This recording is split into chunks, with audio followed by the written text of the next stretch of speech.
আজ তোমাদের পদার্থবিজ্ঞান অধ্যায় 11 এর চলতড়িৎ অধ্যায় এর তোমাদের এমন একটা প্রশ্ন এনেছি যে এই প্রশ্ন দিয়ে তোমরা অনেকগুলো সৃজনশীল প্রশ্নের উত্তর করতে পারবে এবং এই প্রশ্নটা বোর্ডে এসেছে এবং ভেরি ভেরি ইম্পর্টেন্ট। তো ঠিক আছে, চলো ভিডিও শুরু করি। তো এইখানে দেখো যে একটা মিশ্র বর্তনী দেওয়া আছে। গ নম্বর প্রশ্নে তুল্যরোধ নির্ণয় করো এবং ঘ নম্বর প্রশ্নে R1 R3 ও R5 এর মধ্যে কোনটির ক্ষমতা বেশি গাণিতিকভাবে বিশ্লেষণ করো। তো যাই হোক, যে আমরা এখন তুল্যরোধ নির্ণয় করব। এটা আমি তোমাদের বিগত যে চলতড়িৎ চ্যাপ্টারে ভিডিওগুলো দেখিয়েছি, সেখানে সুন্দর করে তুল্যরোধ কিভাবে নির্ণয় করতে হয় তা আমি দেখিয়েছি। তো এখন আমরা যেমন এইখানে তুল্যরোধ যখন আমরা নির্ণয় করব, তখন আমাদের এখানে R3 আর R4 এবং R5 প্রথমে এই অংশের কাজটুকু করে নেব। এই অংশের আছে সমান্তরালে, বাট R3 R4 সমান্তরালের মধ্যে আবার সিরিজে বিদ্যমান আছে। তাহলে তুল্যরোধ করতে গেলে আমরা R3 R4 কে সিরিজে রাখবো, তারপর এটা সিরিজে রাখার পর এটার সাথে তখন সমান্তরাল হবে, তখন এই পুরা একটা রোধ তৈরি হলো। তারপর এই রোধের সাথে R1 R2 যোগ দিলে আমার তুল্যরোধ হয়ে যাবে। তো আমরা কিভাবে নির্ণয় করি দেখো। প্রথমে আমি এখানে ক নম্বরের অ্যান্সার লিখলাম, লেখার পর আমি লিখলাম সমাধান, এই কথাটা লিখলাম। সমাধান লেখার পরে আমরা খুব সুন্দর করে লিখলাম দেওয়া আছে।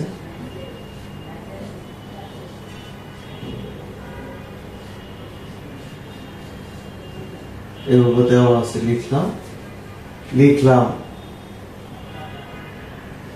R1 equal 10 ohm,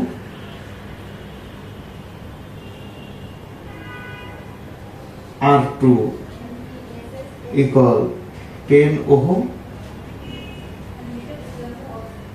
R3 equal 10 ohm, এটা আমরা লিখলাম। R4 equal 20 ohm, R5 equal 20 ohm এবং আরেকটা জিনিস দেওয়া আছে, সেটা হচ্ছে আমার তড়িৎচালক শক্তি দেওয়া আছে E equal 10 ভোল্ট। এইটা তবে তুল্যরোধের সময় এই 10 ভোল্টটা তোমার কাজে লাগবে না বলে এটা আমরা লিখলাম, শুধু এই কটা দিয়ে আমরা তুল্যরোধ নির্ণয় করতে পারবো। এখন এইখানে দেখো যে এইখানে আমি আগেই বলেছি যে R3 R4 তোমার সিরিজে বিদ্যমান। তাহলে আমরা এটা লিখবো R3 ও R4 সিরিজে বিদ্যমান।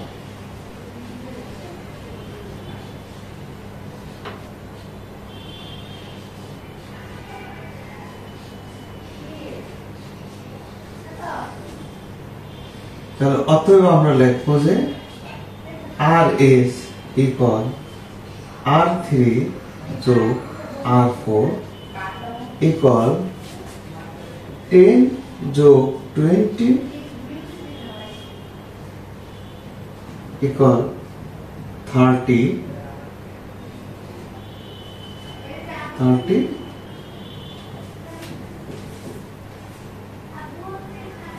তো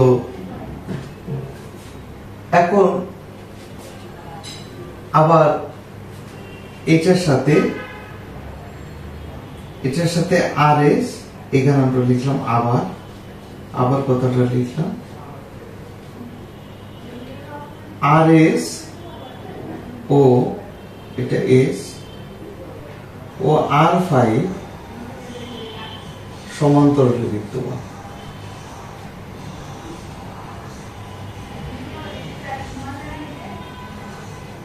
তোরালে বিদ্যমান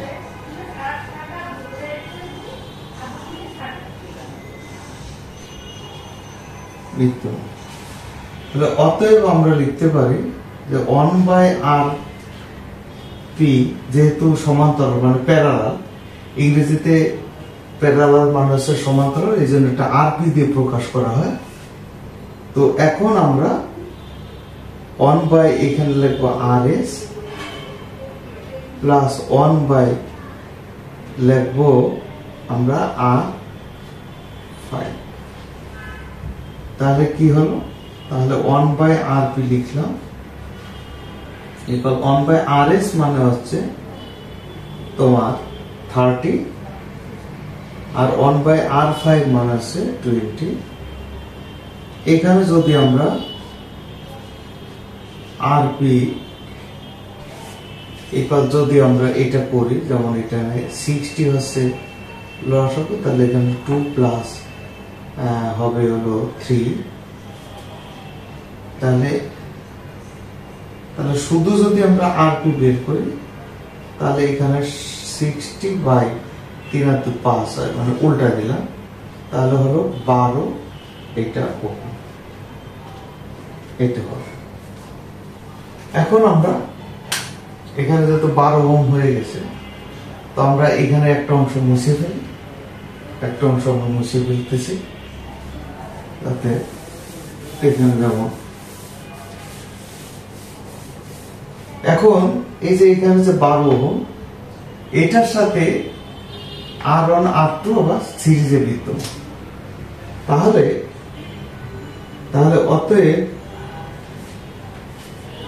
অতএব R1, R2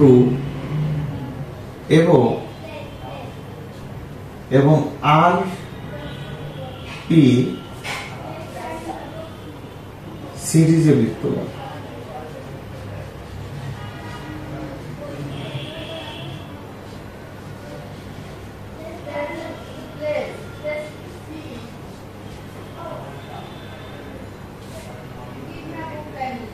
অতএব মোট তুল্য রোধ হবে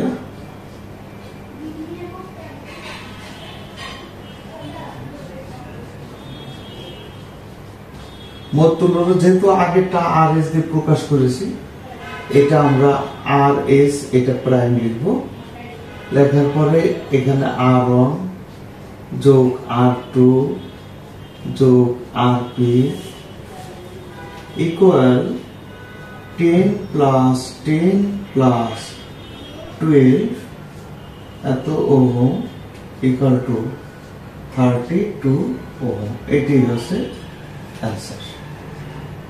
আশা করি তোমরা বুঝতে পেরেছ। এখন আমাদের এই তুল্য রোধ বের করার পরে আমাদের পরবর্তী যে প্রশ্নটা হচ্ছে R1 R3 R5 এর মধ্যে কোনটির ক্ষমতা বেশি গাণিতিকভাবে বিশ্লেষণ কর।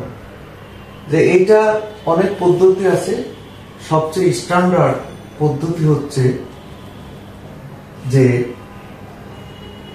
যে আমরা পি এর যে সূত্রটা আছে অর্থাৎ ক্ষমতাকে পি দ্বারা প্রকাশ করা হয়,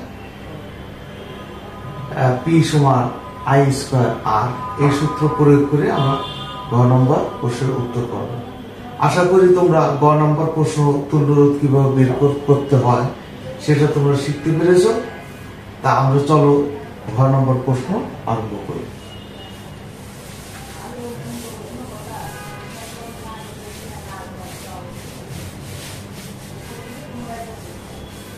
এখন আমাদেরকে ঘ নম্বর প্রশ্নটা যখন আমাদেরকে করতে হবে তখন দেখো যে আমি প্রসেসটা বলে দিই। আমাদের এখানে যেমন R1 এর ইয়েটা বের করতে, R1 বের করতে গেলে, R1 এর ক্ষমতা বের করতে গেলে তাহলে P ইকুয়াল I স্কয়ার আর আর1 এরকম হবে। তোমাদের পরের হচ্ছে ঘ নম্বর প্রশ্নটা, R1 R3 ও R5 এর মধ্যে কোনটির ক্ষমতা বেশি গাণিতিকভাবে বিশ্লেষণ করো। এটার জন্য যেহেতু ক্ষমতার ব্যাপার আসছে, তাহলে ক্ষমতার সূত্রটা আমরা কি জানি? যেমন P ইকুয়াল আমরা জানি I স্কয়ার ইনটু R। যখনই বলবে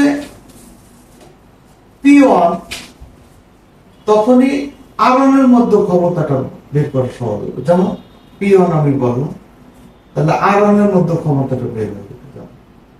কিন্তু আইটা এই সম্পূর্ণ বর্তনী তড়িৎ প্রবাহ হবে, কিন্তু R3 R5 এর মধ্যে তড়িৎ প্রবাহ একই হবে না।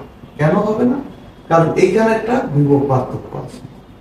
এই বিভব পার্থক্যটাই আমাদের আগে বের করতে হবে। তার আগে আমরা সূত্রগুলো একটু সাজিয়ে নিই। যেমন এটা হচ্ছে P1, এটা যদি P3 হয়, মানে যদি R3 এর মধ্যে তড়িৎ ক্ষমতা P3, তাহলে এটাকে আমি দেব I3 স্কয়ার ইনটু দেব R3। আবার এখানে P5, এখানে দেব I5 স্কয়ার ইনটু দেব R5। এটাকে মনে করো 1 নাম্বার দিলাম, এটাকে 2 নাম্বার দিলাম, এটাকে 3 নাম্বার দিলাম। তাহলে এখন এই তিনটা সমীকরণে আমাদের মূল সমস্যা হচ্ছে আই। কেন? কারণ এই অংশের আই যেরকম, এই অংশের আই সেরকম না।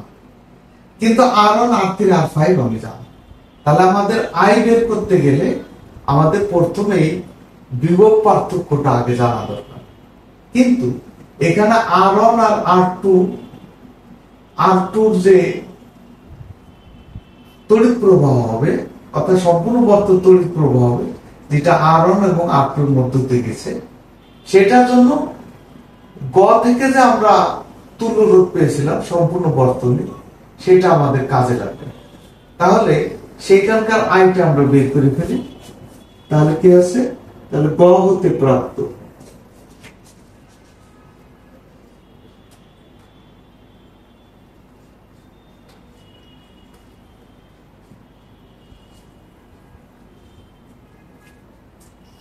প্রাপ্ত তাহলে বর্তনীর মোট তুল্য রোধ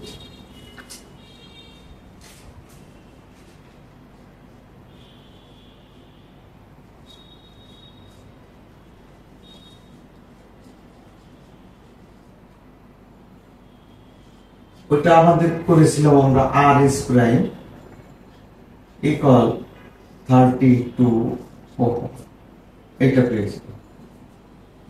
তাহলে এখান থেকে আমার তড়িৎ প্রবাহ বের করা সহজ হয়। যেমন I equal to কি হবে? E by RS prime, অর্থাৎ 10 by 32 ইকুয়াল, এখানে আমার ক্যালকুলেটর আছে, ক্যালকুলেটর দিয়ে এটা আমি করতে পারি। যেমন এখানে 10 ডিভাইডেড বাই 32 দিলে আমার 0.315 আসে। তাহলে 0.3125 এত অ্যাম্পিয়ার। তাহলে এইটা কিন্তু P1টা আমরা বের করতে পারবো, বাট P3 এবং P5 বের করতে গেলে এইখানে আগে এই অংশের তুল্য রোধটা জানা দরকার, সাথে সাথে এবি অংশের বিভব পার্থক্য জানা দরকার। তাহলে আমরা এবি অংশের বিভব পার্থক্যটা আমাদের মূলত জানতে হবে। যেমন তাহলে আমাদের এই অংশের তুল্য রোধটাও কিন্তু আমরা গ অংশে পেয়েছিলাম। যেমন গ হতে পাই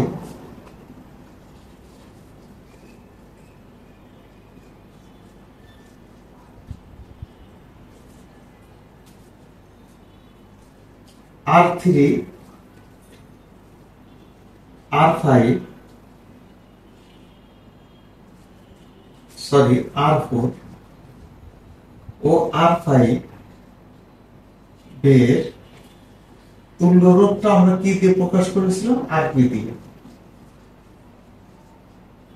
এটা প্রকাশ হয় আরপি। আরপি কত কত পেয়েছিলাম? 12 ওহম পেয়েছিলাম। তাহলে অতএব আমরা এখান থেকে এবি অংশের বিভব পার্থক্য বের করতে পারি।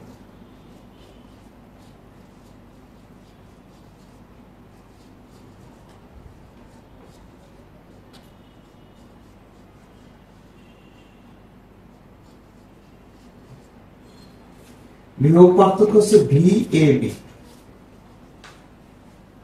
এখন এই ভিটা বের করার নিয়ম হচ্ছে I equal to V by R. তাহলে এটা আর গুণন করলে কি হয়? V equal to I R. তাহলে যখন ভি এ বি হবে তখন আমাকে কি করতে হবে? আই আই কোনটা? এই আই সম্পূর্ণ বর্তমানে আই। আর তোমার এ বি অংশের তুল্যরোধ কত? এই আর। অর্থাৎ তাহলে আই কত? আই হচ্ছে 0.3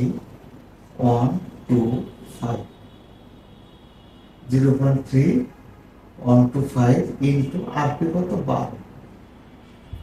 তাহলে এত ভোল্ট হবে। তাহলে আমরা এখানে করি, ক্যালকুলেটরে যদি আমরা করি এখানে যেমন 0.3125 গুণ 12, তাহলে 3.75 হচ্ছে ভোল্ট। তাহলে 3.75 ভোল্ট। এখন 3.75 হওয়ার পরে তখন R3 R4 এর মধ্য দিয়ে তড়িৎ প্রবাহটা বের করতে পারি। তাহলে আমরা লিখতে পারি যে R3 এর মধ্য দিয়ে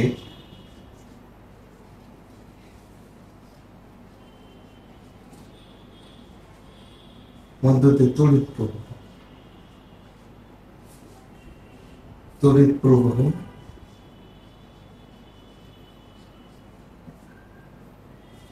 এখানে লিখলাম আমরা I3 যখন লিখলাম তখন উপরে ভি বাই আর, তো তাহলে ভি এ বি লিখবো, এটা ঠিক আছে। আর এখন R3 এর সাথে যে সিরিজে R4 আছে এইটাও যুক্ত করতে হবে। তার মানে R3 যোগ R4 ইকুয়াল কি হবে? তার মান বসাই আমরা। ভি এ বি মান হচ্ছে 3.75 আর এইটা হবে হলো 10 প্লাস 20।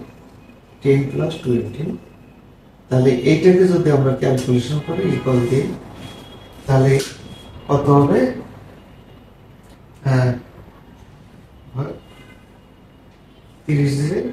0.125 হচ্ছে, এখানে হচ্ছে 0.125 এত এমপি। তাহলে I3টা কিন্তু বের হয়ে গেল। তাহলে এইটাও আমার বের করা সহজ। মানে I5টা কিভাবে বের করবো? এখন তাহলে R5 এর মধ্য দিয়ে তড়িৎ প্রবাহ, R5 এর, তাহলে এখানে তো জায়গা হচ্ছে না, আমি একটু মুছে দিয়ে এখানে লিখি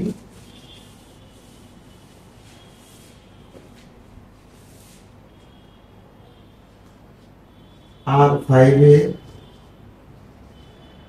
মধ্য দিয়ে তড়িৎ প্রবাহ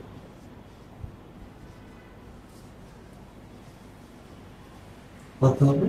সেটা হবে I5 equal VAB by R5। তাহলে VAB কত? VAB হচ্ছে আমার 3.75 আর এটা কত? এটা হচ্ছে 20। তাহলে আমরা ভাগ দিলেই হবে। তাহলে ক্যালকুলেটর সাহায্যে আমরা ভাগ দিই। তাহলে 3.75 ভাগ হচ্ছে 20 ইকুয়াল হচ্ছে 0.1875। 0.1875 এত এম্পিয়ার। এখন লক্ষ্য করলে দেখা যায় যে টোটাল বর্তনী তড়িৎ প্রবাহ, লক্ষ্য করো আমি একটা জিনিস বুঝাচ্ছি তোমাদের। টোটাল বর্তনী, সম্পূর্ণ বর্তনী তড়িৎ প্রবাহ আই ইকুয়াল কত হচ্ছে? এখন আই ইকুয়াল হচ্ছে টোটাল বর্তনীর দৈর্ঘ্য হচ্ছে 0.3125 এবং এই আইটা যখন এখানে ভাগ হয়ে গেল তখন দুটো ভাগ আমি দেখাচ্ছি, একটা হচ্ছে আমার I3 এবং I5।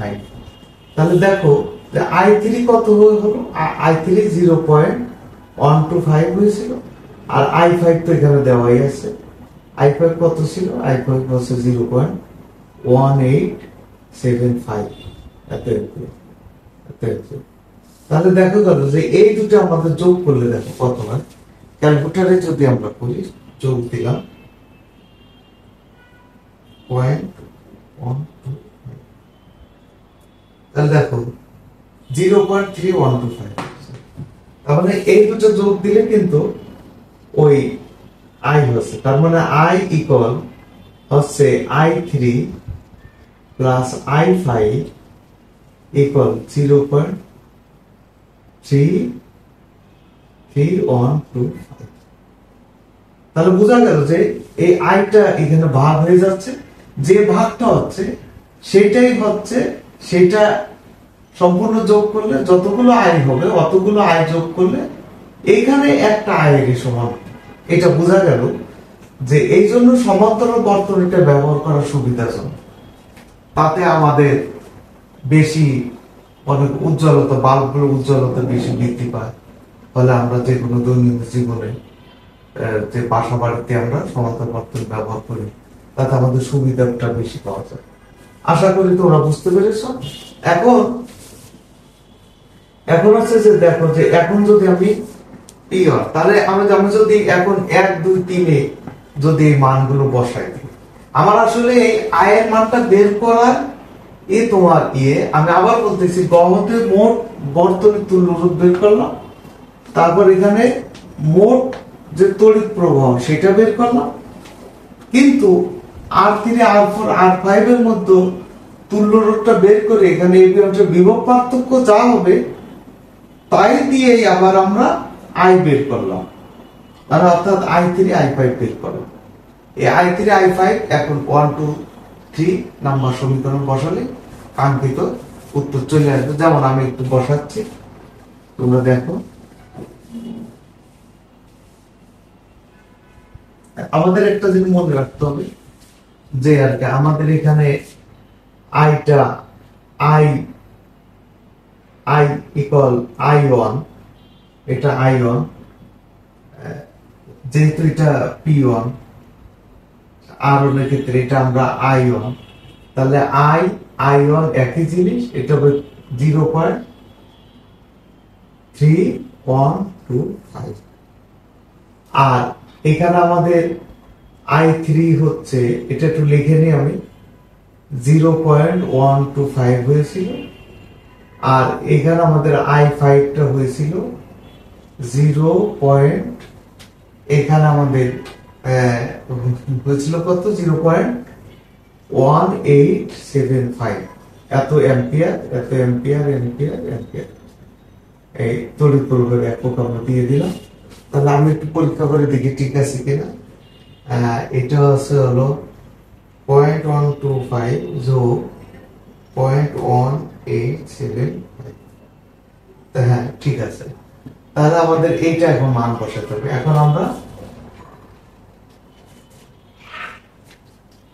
এখন এখানে এটা আমাদের এটা উল্লেখ করা ভালো যে এখানে যখন আমরা লিখবো যে P1 এর ক্ষেত্রে, তাহলে আমরা কি করলাম যে এখানে একটা কথা আমি লিখি সুন্দর হবে। তাহলে এখানে I ইকুয়াল I1 সমান 0.3125, এটা লিখে দিলাম।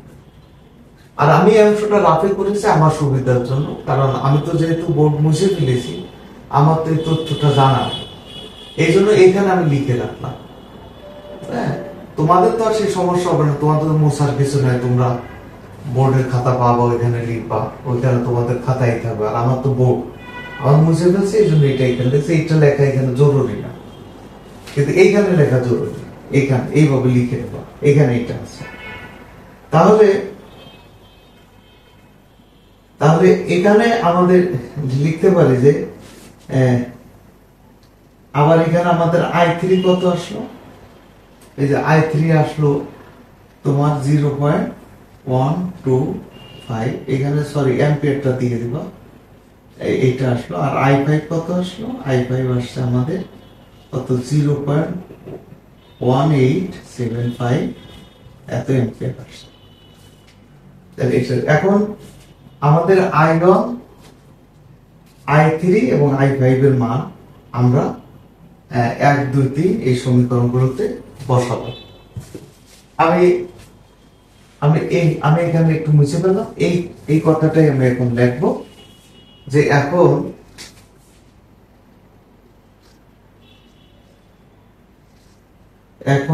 i1,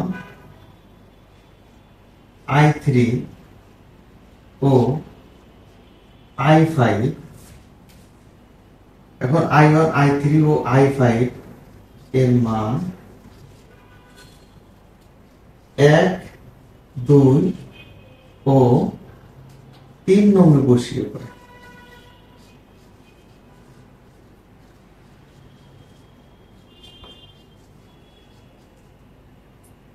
পাই।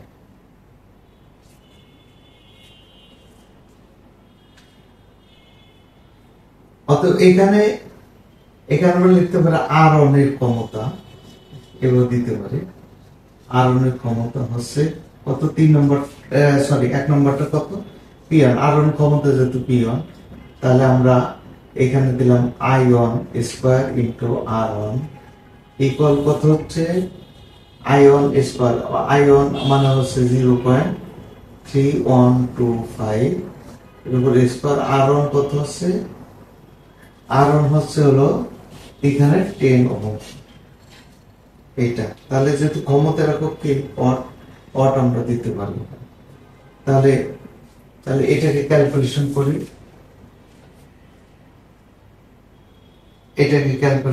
স্কয়ার দিলাম, তাহলে যা হলো গুণ দিয়ে দিলাম, ঠিক। তাহলে 0.9765, তাহলে এখানে কি হচ্ছে 0.9765, আমরা 4 ঘর লিখবো 65, আর একটাও লেখা যায় 0.9765C, হ্যাঁ এটা লেখা যায় 5 ঘর, 5 ঘর থেকে আমরা 4 ঘর আনতে পারি 976, অথবা যদি আমরা 4 ঘর লিখি তা 3 ঘর যখনই আনবো তখন এইখানে তো 5 আছে, তাহলে 6 এর সাথে 1 যোগ হবে, তাহলে হবে 77 হবে।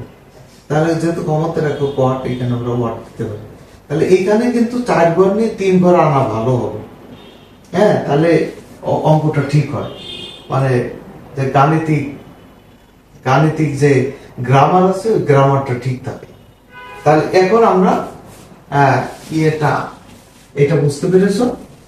এখন আমরা পরের যে R3 এর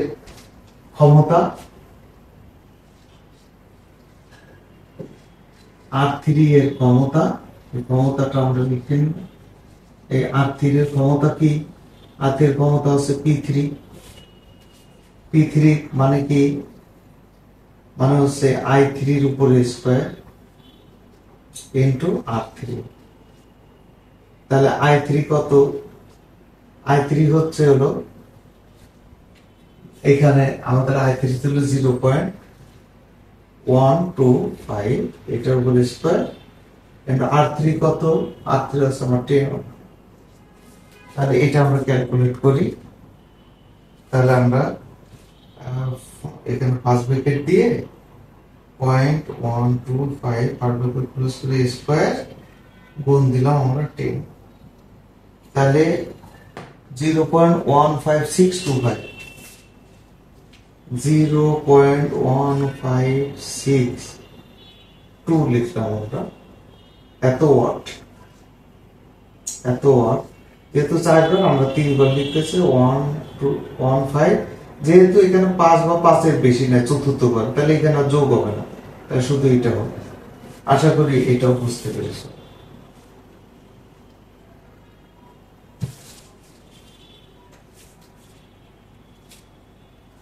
তারপরে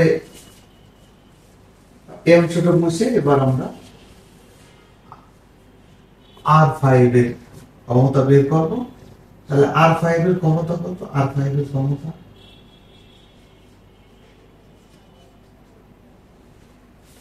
এর ক্ষমতা হচ্ছে P5 ইকুয়াল এখানে হচ্ছে I স্কয়ার অর্থাৎ I5 square into R5। I5 হচ্ছে হলো 0.1875, এটা বলে স্কয়ার। R5 কত? R20 এত এম্পিয়ার। এখানে এম্পিয়ার না লিখে একবার আমরা যেহেতু ক্ষমতার একটা কোয়াট বসাই দিই, তাহলে আলাদা আলাদা বসানোর দরকার নাই।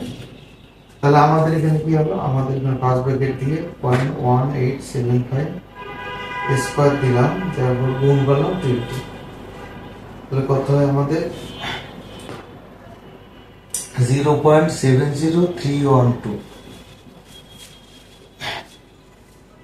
0.70312। এখানেও 31 লিখে আমরা, যেহেতু 4 বার নেব এত ওয়াট। এখানেও লক্ষ্য করো যে আমাদের 0.31 এই ওয়ানটা কিন্তু 5 বা 5 এর যে কম, মানে 5 এর বেশি নাই, 5 বা 5 এর বেশি নাই। তাহলে আমরা লিখতে পারি 0.703, শুধুমাত্র এইটুকু লিখতে পারি। তাহলে বোঝা গেল যে কার ক্ষমতা বেশি, সেটা আমরা এখন নির্ণয় করব। তো তোমরা এখানে যেটা আসছে সেটা তোমরা একটু লেখো, আমি একটু মুছে ফেলতেছি এটা। তাহলে আমাদের P1 কত আসছে, P3 কত আসছে, P5 কত আসছে, এর মধ্যে কোনটা বেশি? এটা তোমরা নিশ্চয় বুঝতে পারতেছো কোনটা বেশি। এখানে P1 আসছে তোমার 0.977 এত ওয়াট। P3 আসলো কত? 0. কত আসলো? 156 এত ওয়াট। আর P5 কত আসলো? P5 এসেছে 0.703 ওয়াট। তাহলে এটা হচ্ছে 0.97, এটা সবচেয়ে বেশি। তারপর হচ্ছে এইটা। তাহলে কি লেখা যায় না যে এখানে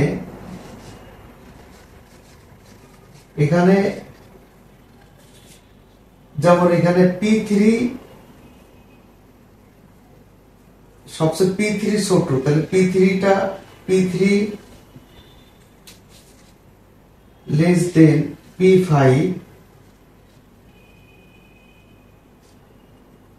P5 আবার লেস দেন P1।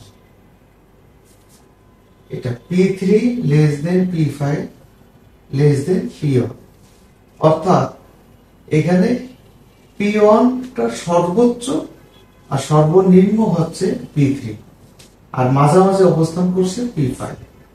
আশা করি তোর বুঝতে পেরেছ। আর এখানে পয়েন্টের পরে 97, পয়েন্টের পরে 15, পয়েন্টের পরে 70।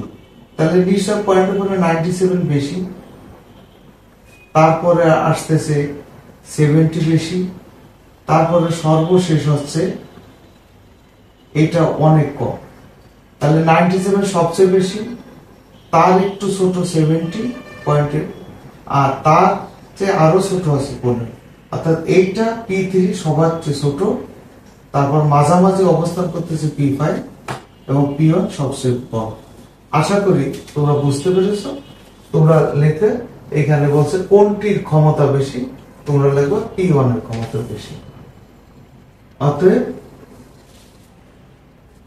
এখানে P1 এর ক্ষমতা বেশি না, সরি, এখানে লিখবা R1 এর ক্ষমতাটা বেশি। কারণ R1 এর যে ক্ষমতা সেটাই হচ্ছে P1। তাহলে এখানে R1 এর ক্ষমতা বেশি। এটাই গাণিতিক বিশ্লেষণ মাত্র উত্তর আছে। তাহলে প্রিয় ভিউয়ার্স, তোমরা যদি এই অঙ্কটা সলিউশন করতে পারো এইভাবে, তাহলে তোমাদের অনেক প্রশ্নের উত্তর এখানে হয়ে গেছে। এবং আমি প্রত্যেকটা রহস্য জানিয়ে দিয়েছি যে কিভাবে আইটা I1 I2 এইভাবে ভাগ হলে এটা যা হয় এটা তাই হয়, আবার ওইটাও তাই হয়। অর্থাৎ এই আইটা এইটার মধ্যে তো আই থাকে এই পর্যন্ত, তারপর ভাগ হয়ে যাচ্ছে, আবার এখানে এসে আই হচ্ছে, অর্থাৎ এইখানে যে আইটা বের হবে সেটা আবার যোগ করলে এই আই এর সমান হবে। আশা করি বুঝতে পেরেছো। সবাইকে ধন্যবাদ।